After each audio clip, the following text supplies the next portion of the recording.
बिस्मिल्लाहिर्रहमानिर्रहीम।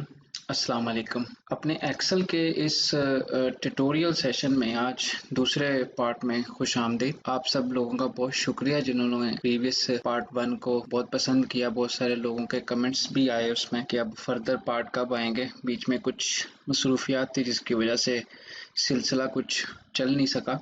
अब इंशाल्लाह कोशिश है कि ये कंटिन्यू आपके पास यके बाद दीगरे पार्ट्स इसके आते रहेंगे।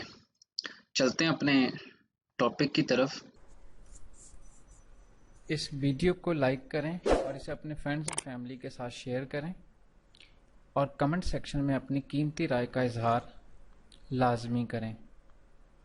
और अगर अभी तक आपने इस चैनल को सब्सक्राइब नहीं किया तो सब्सक्राइब कर लें। साथ में मौजूद बेल आइकन को लाजमी प्रेस करें ताकि आने वाली मज़ीद वीडियोस का नोटिफिकेशन आप तक पहुंचता रहे और मेरा और आपका ये रिलेशन बरकरार रहे। शुक्रिया। आज हम बात करेंगे इसमें डेटा शीट्स, वर्कशीट्स या चेक शीट्स क्या हैं। बहुत सारे यूज़र्स को इसमें एक सबसे बड़ा जो प्रॉब्लम होता है वो इसको प्रॉपरली आइडेंटिफाई नहीं कर पाते हैं। एक्सपर्ट्स जो हैं वो इस चीज़ को बेहतर जानते होंगे, उनको बखूबी आगाह होंगे इस सिलसिले में कि जो डाटा शीट्स हैं उनको किस तरीके से मैनेज करते हैं और फिर उसका डाटा जो है उसमें से जब डाटा एक्सट्रैक्ट करते हैं तो उसको हम सिस्टम पे या एक्सेल पे किस तरीके से उसको मैनेज करते हैं और उसमें सीक्वेंस होना चाहिए और उस डाटा जो है उसकी मैनेजमेंट किस तरीके से होनी चाहिए। तो एग्जाम्पल के तौर पे हम देखते हैं, अगर हम बात कर रहे हैं जस्ट एक कंपनी की सेल्स की इनवॉइस की, तो कमोबेश इसी किस्म का एक पैटर्न जो है वो नॉर्मली ऑर्गेनाइजेशन में अडॉप्ट किया जाता है। प्लस माइनस हो सकती हैं कुछ फील्ड्स या कुछ इंफॉर्मेशन ज़्यादा हो सकती है या कुछ कम हो सकती है, तकरीबन मिलता जुलता इसी तरह का होता है। लेकिन गौर से अगर हम देखें तो ये एक रिकॉर्ड है, एक इनवॉइस का सिर्फ एक रिकॉर्ड।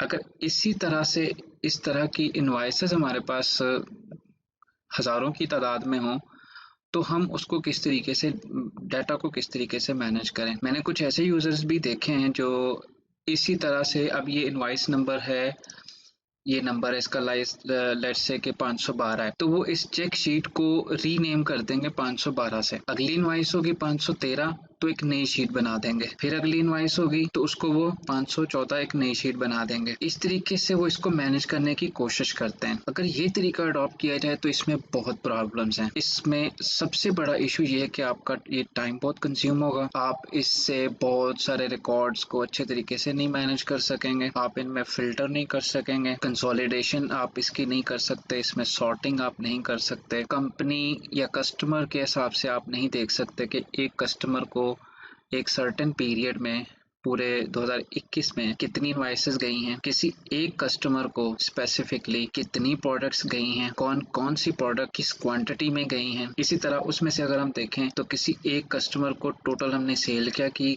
किसी एक सर्टेन पीरियड में, इस तरह के एनालिसिस नहीं हो सकता है। ये तो हो गया एक चेक शीट, ये है सेल्स का। इसी तरह अगर हम देखते हैं कि किसी एक एम्प्लॉय का रिकॉर्ड आपके पास है, एक इंडिविजुअल का, तो एम्प्लॉय सिंपल एक है अगर, तो उसका कोई भी नाम है, तो ये एक एम्प्लॉय का रिकॉर्ड है, उसकी डिफरेंट चीज़ें हैं, उसने जो है वो उसकी रिक्वेजिशन किस तारीख में फिल हो रही है, उसका नंबर क्या था, उसका इंटरव्यू किस तारीख में हुआ है, और उसका एक फॉर्म का भी एक नंबर है, किस तारीख में उसका सीवी सबमिट हुआ, उसके डॉक्यूमेंट्स किस तारीख में सबमिट हुए हैं डिटेल में, वगैरह वगैरह। तो ये एक रिकॉर्ड है। लेकिन इसको अगर आप पूरी ऑर्गेनाइजेशन के रिकॉर्ड को मैनेज करने लगें तो ये इस तरीके से मैनेज नहीं होगा कि हम इसकी एक शीट बना दें ERM 12200, एक दूसरी शीट बना दें 201, तीसरी शीट बना दें 202। तो ये तरीका गलत है। इसको जब भी मैनेज करना होगा एक इंडिविजुअल की फाइल में तो ये लग जाएगा। इसी तरह से सिंगल एक, जैसे ये इनवॉइस है, ये तो एक कस्टमर की है, कस्टमर की आईडी ये है 001, उसकी है, ये तो उसकी फाइल में एक सिंपल इनवॉइस लग जाएगी। लेकिन जब आप इसका रिकॉर्ड मैनेज करने जाएंगे वहाँ आपको बहुत सारी फील्ड्स को एक सीक्वेंस में रखना होगा। मिसाल के तौर पे ये एक सीक्वेंस बनाया, जो भी इनवॉइस का नंबर है कंटिन्यू एक सीक्वेंस में आप उसको नीचे ऊपर से शुरू करके नीचे की तरफ को रो वाइज डाटा को मैनेज करेंगे। यहाँ पर एक चीज़ मैं आपको बहुत क्लियरली बता दूँ, बहुत सारे यूज़र एक गलती करते हैं। जब भी डाटा को मैनेज करने लगते हैं तो वो बहुत सारी जो है वो चीज़ें करते हैं कि सबसे पहले तो बहुत सारी रोज़ को छोड़ देंगे। पहला एक कॉलम जो है यहाँ पे, इसको भी ब्लैंक छोड़ देंगे। जैसे ऊपर से 3-4 रोज़ को ब्लैंक छोड़ दिया। इस तरह से मैनेज करने की कोशिश करेंगे। ठीक है, आपकी चॉइस है, लेकिन ये तरीक़ाकार किसी हद तक गलत है। उसकी गलत होने की एक वजह ये है कि जब आप इस एक डाटा की फ़ाइल को किसी और जगहों पे लिंक करने की कोशिश करेंगे तो सर्टेन इश्यूज आ सकते हैं। ऑल्दो के एक्सेल ने ये इश्यूज इस वर्जन में रिजॉल्व कर दिए हैं कि वहाँ पर रेंज स्पेसिफाइड कर देता है, लेकिन फिर भी आप जब इसमें फर्दर इसको वर्ड पे लेके जाते हैं, इसको मेल मर्ज की कमांड में लेके जाते हैं, तो वहाँ पर भी किसी हद तक आपको ये प्रॉब्लम्स हो सकते हैं। तो कोशिश करें जब आप डाटा बना रहे हैं, ये हम बात करें सिर्फ डाटा की, तो उसमें आपको ये चीज़ें नहीं करनी। सबसे पहले कॉलम पहली रो से शुरू करें। आपकी चॉइस है, आप चाहें तो एक रो छोड़ के उसके ऊपर आप लिख सकते हैं कि ये एक्चुअली रिकॉर्ड है किस चीज़ का। इनवॉइस का रिकॉर्ड है, आपने अपनी आसानी के लिए लिख दिया। आप इसको भी ख़त्म कर सकते थे, आप यहाँ लिख सकते हैं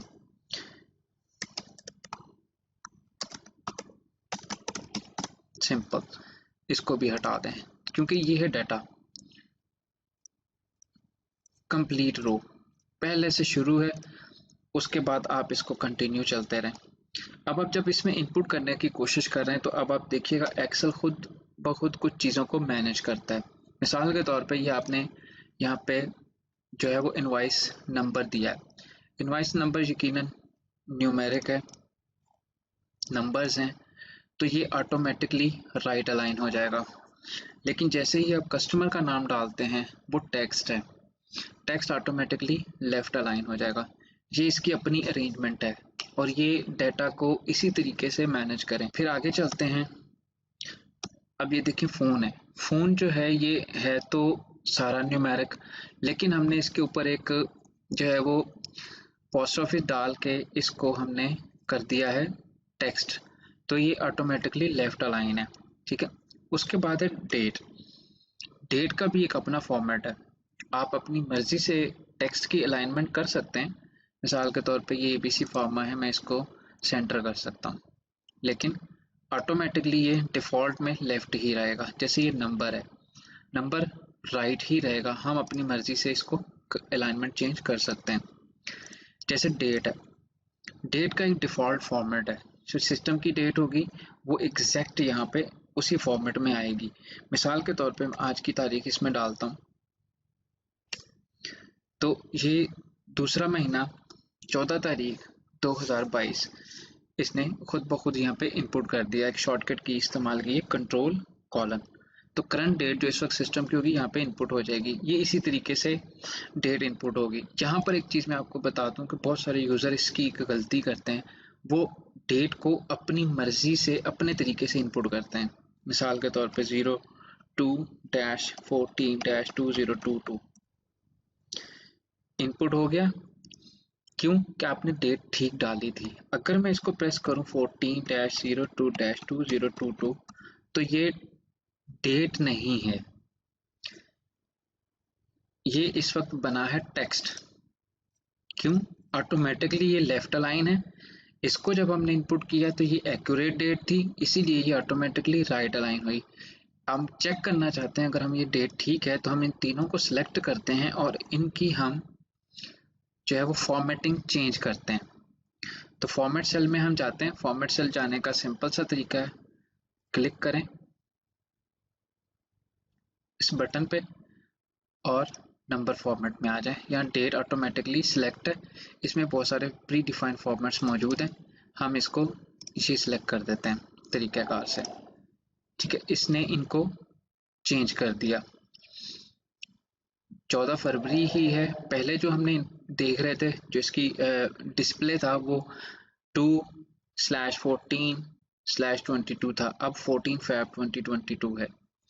ठीक है, लेकिन अगर हम इसको अगर हम चेंज करते हैं तो ये चेंज नहीं होगा, ऑटोमेटिकली ये डेट पर नहीं आया।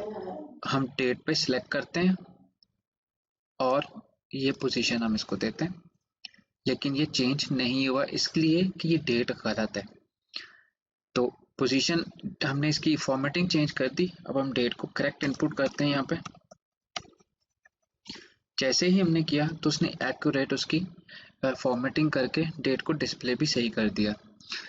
डेट को सही तरीके से इनपुट करने के बहुत सारे मसाइल आपको आ सकते हैं अगर आपने सही तरीके से इनपुट नहीं किया। क्यों? ये यहाँ पे फॉर्मेटिंग, जब आप इसको फिल्टर पे क्लिक करते हैं तो ये आपको डिस्प्ले करता है। अभी हम देखते हैं इसको, जो गलत इनपुट किया है हमने, इसको हमने हटा दिया तो ये गलत है। देखिए यहाँ पर ये गलत ही सामने आपके डिस्प्ले हो रहा है। ये फिल्टर नहीं हुआ, ग्रुप नहीं हुआ, कैलकुलेट नहीं हुआ। वरना दूसरी उसने ग्रुपिंग कर दी कि 2022 में इनपुट ये है, 2021 का इनपुट ये है। ये इसने ऑटोमेटिकली इन तारीखों की डेट्स सिलेक्ट कर ली। अक्टूबर के और भी इनपुट नीचे मौजूद हैं। फिल्टर इसे पूरा लिया है, यहाँ से इस रेंज से लेकर इस रेंज तक। ठीक है, इसमें ये इनपुट गलत है। अब हम इसको ठीक कर दें। अगर 02142022, तो अब ये सारी डेट्स तो मौजूद है लेकिन फॉर्मेट सिर्फ हमने इस 4 का चेंज किया था, इनका नहीं किया था। अगर हम सबका चेंज कर दें, एक ही जैसा फॉर्मेट कर दें, तो हमें ये रिजल्ट मिलता है। जब हम सिलेक्ट करेंगे तो अब इसकी ग्रुपिंग देखें, इसमें कोई भी इरेगुलर डेट डिस्प्ले नहीं हो रही। ठीक है, ब्लैंक्स मौजूद हैं, ब्लैंक मौजूद हैं, डेफिनेटली वो यहाँ पे नज़र आ रहा है। बाकी ग्रुपिंग मौजूद है। 2022 के रिकॉर्ड्स हैं, 2021 के अक्टूबर के 5-4 रिकॉर्ड। तो कोशिश करें जब भी डेट को इनपुट करें थोड़ा सा ख्याल रखें, और उसका बेस्ट तरीका यही है उसको चेक करने का कि आपकी जो डेट इनपुट की है वो ठीक है या नहीं है। उसका आप फॉर्मेट करें सिंपल, जिस डेट को आपने सेलेक्ट करना है रेंज में सेलेक्ट करना है कि यहाँ पे यही फॉर्मेट में डेटा इनपुट हो, तो सिंपल उसको हाईलाइट करें।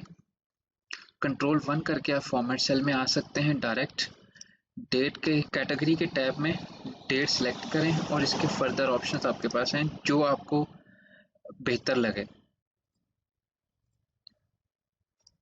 वो आप सिलेक्ट करते हैं। अब आप जब डेट इनपुट करेंगे तो वो इस फॉर्मेट में डिस्प्ले होगी, 23 अक्टूबर 21। अब हम इसको इनपुट करते हैं 10/23/2021। ये गलत नहीं है। ठीक है, एग्जैक्ट उसने डेट को पिकअप किया क्योंकि हमने अक्टूबर पहले इनपुट किया, डे बाद में इनपुट किया, ईयर थर्ड पे इनपुट किया, तो ये एक्यूरेट थी। अगर हम ट्राई करते हैं 23/10/2021, तो ये गलत है, इसलिए इसने इसको डिस्प्ले वैसा नहीं किया जैसा ऊपर वाली रो पे मौजूद है। तो ये तरीका अडॉप्ट करें, इससे आपको पता चल जाएगा कि डेट इनपुट ठीक हुआ है या गलत हुआ है। 10/25/2021, 11 नवंबर आ गया, इसमें हम करते हैं पहली तारीख 2021, ऑटोमेटिकली चेंज करता रहेगा। इसी तरह से मंथ है 12, तारीख 25,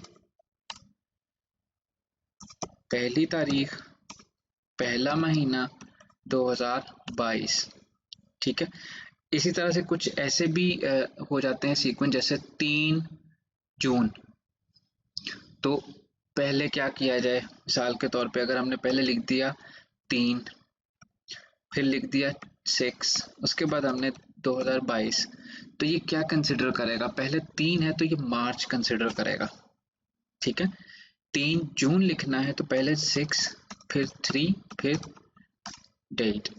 तो इससे आपको एक चीज़ तो कंफर्म हो जाएगी कि जो आप डेट इनपुट कर रहे हैं वो एक्यूरेट है या नहीं है।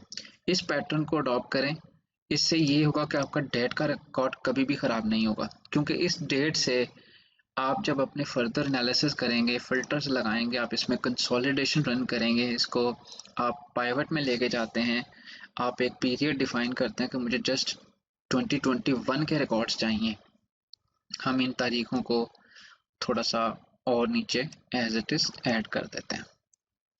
तो अब ये पूरी रो में डाटा मौजूद है। हम सिर्फ देखना चाहते हैं कि 2021 के रिकॉर्ड्स आ जाएं, बाकी ना डिस्प्ले हों। तो हमने ओके किया, यहाँ पे रिकॉर्ड सिर्फ 2021 के मौजूद हैं। लेकिन अगर हमने डेट एक्यूरेटली इनपुट नहीं की तो ये बहुत चांसेस हैं कि आपका डाटा सही रिफ्लेक्ट नहीं होगा और आपको यकीनन रिपोर्ट में अच्छी रिजल्ट्स नहीं मिल पा रहे होंगे, और आप फिर बाद में फिजिकल काउंट आप देख रहे होंगे तो आपको डिफरेंट अमाउंट आ रही है, लेकिन जब आप डेट में फ्रॉम से टू तक का पैटर्न डिफाइन करेंगे तो वहाँ पे ये एक्यूरेसी आपको नहीं मिलेगी। तो ये ख्याल रखें, डेट को इस तरीके से इनपुट करें ताकि आप उसमें अपने रिजल्ट को बेहतर तरीके से हासिल कर सकें। कंटिन्यू डाटा है, आपके जितनी भी फील्ड्स हैं जो आपने उसमें मैनेज की हैं अपने, वो इन सब चीज़ों को हमने इस तरीके से रो वाइज मैनेज किया है। पूरा हेडर है, कोई लिमिटेशन नहीं है। आपके कॉलम अगर क्यू तक हैं और जेड तक 26 कॉलम बनते हैं तो कोई इशू नहीं। मेरे पास कुछ ऐसा डाटा भी मौजूद है जो इस वक्त 350 कॉलम्स का है, और रोज तो वो तकरीबन लाखों में है, तो इससे कोई फर्क नहीं पड़ता। हाँ, होता क्या है, जब आपका डाटा जितने मर्जी कॉलम या रोज का हो, आपको उसमें सर्टेन फिल्टर्स होंगे और उसमें आप वो बहुत सारे सालों का है, तो आपके लिए आसानी हो जाएगी कि आप किसी एक फ़िल्टर को पिक करते हैं और उसमें आप उसको डिफ़ाइन कर देते हैं कि मुझे ये डाटा जो है वो इस साल का चाहिए। मिसाल के तौर पे ये 21 से शुरू हो रहा है तो मैं इसको और पीछे अगर कर दूं, 11 कर देता हूँ, इसको 12 कर देता हूँ, यहाँ पे आके किसी को 13 कर देते हैं, ये 14 का रिकॉर्ड कर लेते हैं, 16 का कर देते हैं, 15 मिसिंग है। अब हम देखते हैं, तो ये बता रहा है कि इन ईयर्स का डाटा आपके पास अवेलेबल है। आप किसी एक को स्पेसिफिकली सिलेक्ट करें और आपको उसी का डाटा रिफ्लेक्ट हो जाएगा। तो डेट को सबसे पहले जहन में रखें। इसी तरह अगर किसी फील्ड में आपके पास अमाउंट्स हैं, अमाउंट के पैटर्न डेफिनेटली आपको पता है, जो भी अमाउंट आपने डाल दी इसमें, तो एक स्टैंडर्ड फॉर्मेट में आती है बगैर डेसिमल्स के, बगैर कॉमा सेपरेशन के, जो सम टाइम पढ़ना बड़ा मुश्किल हो जाता है। अभी ये 12,500 है, छोटी अमाउंट है तो पढ़ी जा रही है, ये हो जाए तो इसको एक अटेम्प्ट में पढ़ना बड़ा मुश्किल होगा। तो इसके लिए हम क्या करते हैं कि हम इसमें कॉमा सेपरेशन कर देते हैं विद डेसिमल्स। डेसिमल अगर आपको पसंद है तो आप ठीक है, आप कर सकते हैं, आप चाहें तो इसमें ऐड कर दें। अगर आपको नहीं पसंद या रिक्वायरमेंट नहीं है, सम टाइम ऐसा होता है यहाँ सम पॉइंट्स की ज़रूरत होती है, तो उसके लिए हम क्या करते हैं, सिंपल यहाँ पे कॉमा पे क्लिक कर देते हैं, तो हर एक रो पे उसकी फॉर्मेटिंग ये हो जाएगी विद 2 डेसिमल्स। डेसिमल हटाना चाहें तो सिंपली आप डिक्रीज कर सकते हैं या आप इंक्रीज करना चाहें। कुछ ऐसी अमाउंट्स होती हैं तो इस तरह से आप उसके डेसिमल ऐड हो सकते हैं, आपकी चॉइस।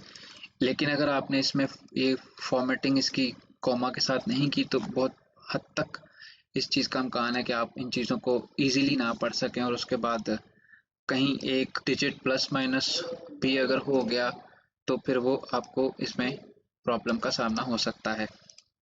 जैसे ये है discount percentage, percentage some time decimals में हो सकती है, यहाँ पे 6.25 हो सकता है, तो जो परसेंटेज है उसके हिसाब से कैलकुलेशन भी है। तो ये चीज़ आप यहाँ पे इसकी फॉर्मेटिंग कर सकते हैं, सिंपल प्रेस कॉमा, कितने डेसिमल चाहिए वगैरह वगैरह। ठीक है, डाटा को इस तरीके से आपने कंटिन्यू मैनेज करना है। इसी तरह इसमें जो कस्टमर का डाटा हो रहा है वो हमने यहाँ से लिया है, ये कस्टमर्स हैं, कस्टमर्स की अलग से डिटेल्स हैं। ये इंशाल्लाह हम नेक्स्ट किसी सेशन में देखेंगे कि ये कस्टमर आईडी हम यहाँ पे डालें तो दूसरी इंफॉर्मेशन ऑटोमेटिकली यहाँ से रिफ्लेक्ट हो जाए।